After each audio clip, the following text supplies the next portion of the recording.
Hello, I'm Sarah from South London Sling Library, and today I'd like to talk to you about using the Infantino Upscale Carrier with a slightly bigger baby.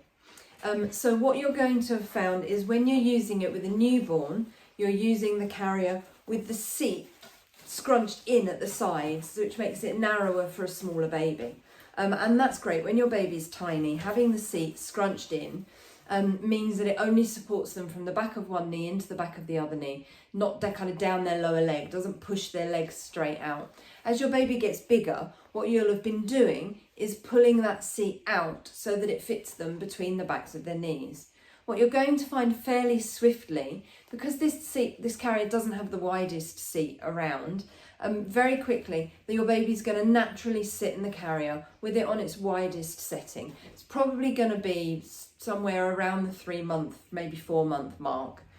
And what you're going to then do is under the little flap there, you've got a button. You've got 2 buttons on the waistband. You've got one on either side. And what we're going to do is find these loops at the edge of the seat adjuster where you were scrunching the seat into the middle. And we're going to do that up onto that button so that your seat then stays on its widest seat setting. Now this is helpful because as babies get bigger, as your baby's legs continue to get longer, they will start to outgrow the seat on this carrier. And what you don't want them doing is straightening their legs, scrunching the seat in. As their legs hang down, their legs start hanging straight down, they'll arch their back, their weight pulls away from you and their head flops out when they're sleeping. And it just makes them feel heavier. So by doing those buttons up, it helps the seat to stay on its widest seat setting. And they will just give you a little bit longer so that as your baby continues to grow, they can't squish the seat in on their own, and they'll still be supported in that knee-to-knee position for a little while longer. Once the edge of the seat passes around about, I don't know if you can see me, around about kind of mid-thigh point. So, I mean, it will go from the back of their knee, it will start to creep up their leg as their legs get longer. Once it passes kind of mid-thigh point, you're going to find their knees will hang down. And at that point, it may be worth switching to a carrier that has a slightly larger seat, just to keep them supported knee to knee and help them feel a bit lighter when you're carrying them. So what I'm going to do now is I'm going to continue to hold this carrier upside down, but I'm going to turn it around so that the outside of the carrier is against my body.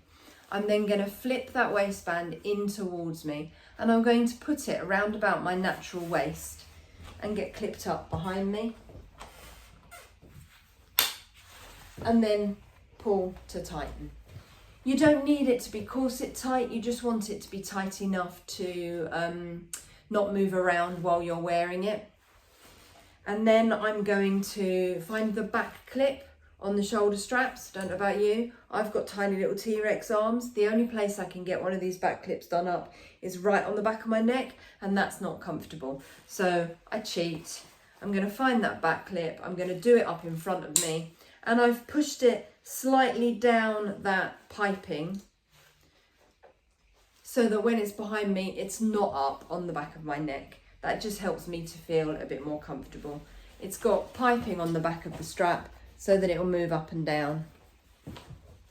Then I'm going to make my shoulder straps nice and long, like so, leaving just a little bit of strap that I can then grab hold of to tighten. Now I need my baby. This is Charlie. I'm going to hold Charlie in that seated position as if I were going to hold them without a sling or a carrier. So their knees are up, their bottoms down. It makes it easier to get the carrier around them than if I were holding them with their legs hanging straight down over the carrier, because then I can't get the carrier up between their feet. So by getting them into that seated position already, I can then pop a hand under the body panel and roll it round their body. That back clip has then come up to here, slightly in front of me, and I can then take hold of that back clip, chuck it over my head and pop my arms in like a jumper. To tighten the carrier, I'm then going to find this webbing at the front, follow it backwards until I find that bit of strap that I left hanging down. To get that strap moving, the easiest thing to do is to pull straight down. Once it's moving, I can pull in front of me. And then I'm going to swap the hands holding Charlie.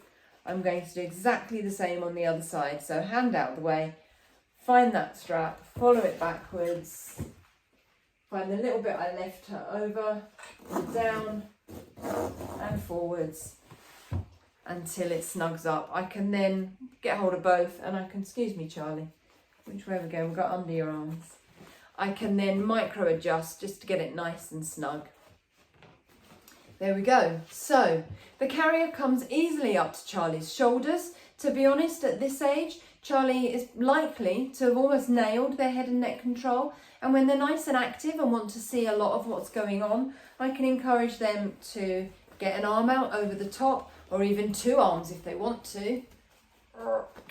What that does is allows them to see a bit more of what's going on. They feel less enclosed. They can turn round, so if they wanted to look at something that was in front of me, they could very easily turn their body if they had that sort of muscle control.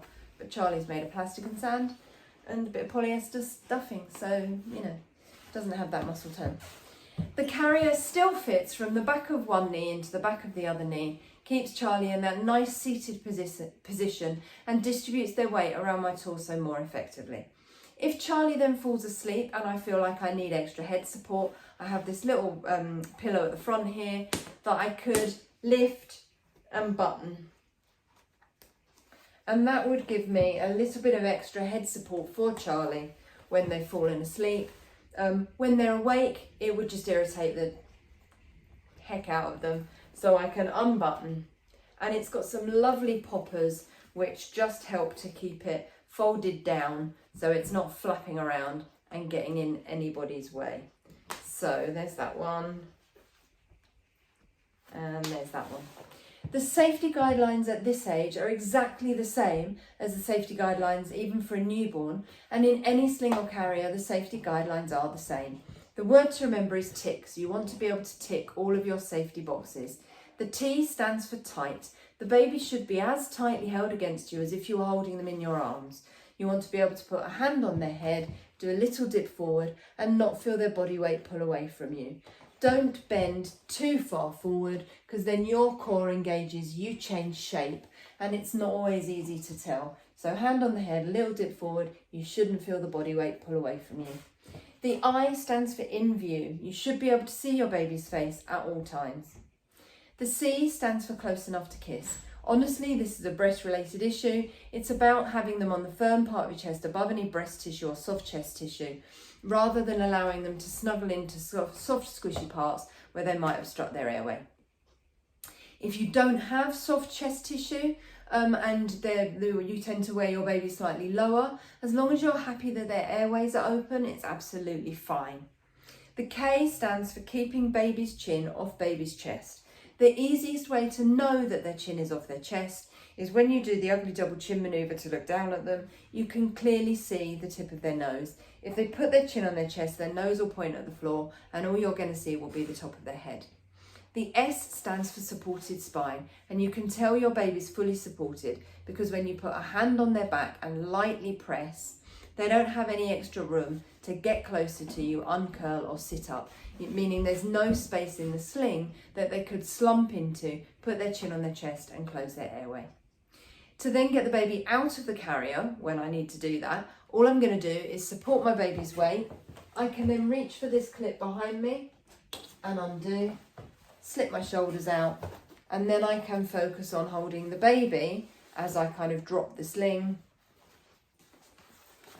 and lift them clear. I hope that helps. If you've got any questions, chuck them in the comments section down below and have a look for the playlist for the other ways to use the Infantino Upscale Carrier. Thanks a lot and I'll see you soon. Bye.